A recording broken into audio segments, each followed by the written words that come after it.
Okay, friends, so it's Miss Alex from the Fairlawn Library again. We are back with the next and I think final two chapters. We are going to read chapter 9 and 10 of The Class Pet Squad. So let's get right into it. Chapter 9. When the coast was clear, Zuzu hopped back down the stairs and into the kitchen.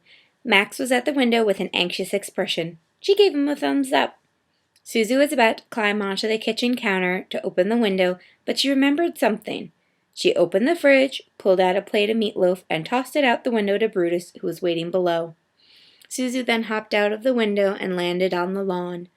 Rhonda and Julius congratulated her on a job well done. Max, however, asked her question after question about the details of the mission. Is Sharkman exactly where he should be? Is Ben asleep? Did anyone see you? Quit worrying, Zuzu smiled. Everything went perfectly. Looks like our work here is done, squad, said Max. Time to move on out. Finally satisfied, Max gathered them around and they recited in unison. Mission complete. Let's close this case. Victory is sweet. Now back to base.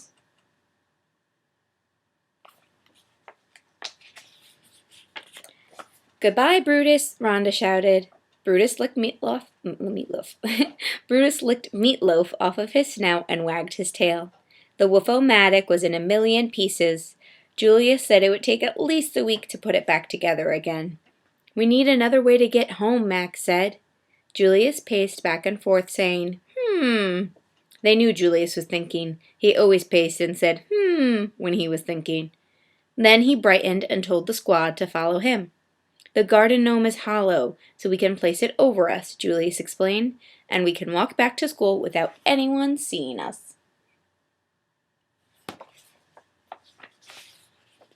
It could work, said Rhonda. It sounds like fun, said Zuzu.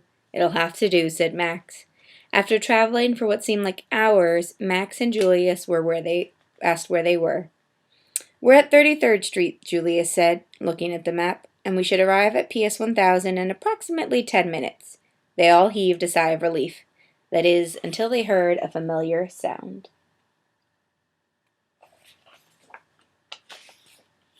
Meow! Hey, Shorty, one of the cats said. We're the alley cats and we don't like anybody invading our turf. Before Max could come up with a plan, the cat swatted at the gnome, knocking it over, exposing Max, Rhonda, Julius, and Zuzu. Looky what we have here, fellas, said the cat. Dinner for each of us. But, boss, said another cat, there's 3 of us and 4 of them. Then the leftover one will be dessert, he snickered.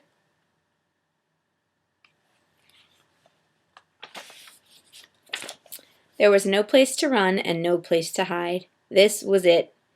It's been an honor serving with you, Max said, as the hungry cats slowly approached, licking their lips.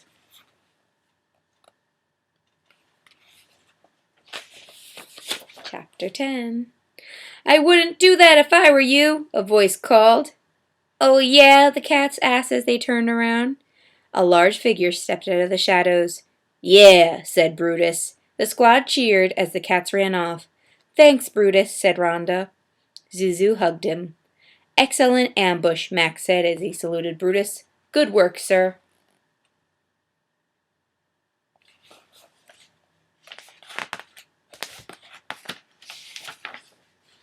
It was most fortunate that you appeared when you did, said Julius, but we still need a way to get back to PS 1000. Not a problem, Brutus said, kneeling down. Climb aboard. So how did you find us? Zuzu asked as they trotted back to school. That's easy, Brutus said. I just followed your scent.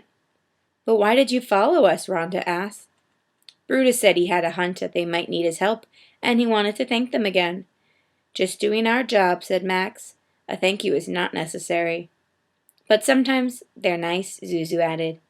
Max looked at Zuzu and thought for a moment. You're right, Zuzu, Max said humbly. Good work. Thank you. She gasped in delight and gave him a great big hug and kiss. Blech! Max pushed her away and quickly composed himself. All right, Max said, wiping away the kiss. A simple you're welcome would have been enough.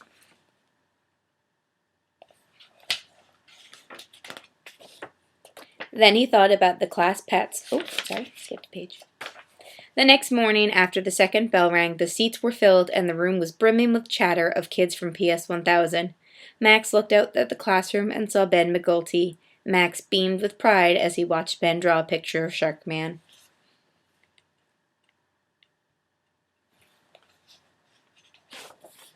Then he thought about the class pet squad's last mission, and sure, it was their most dangerous mission yet, but it was worth it. And then he looked out at his students, and there was nothing he wouldn't do for each and every one of them.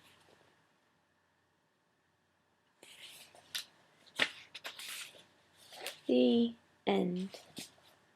All right, friends, I hope you enjoyed Class Pet Squad by Dan Yacarino.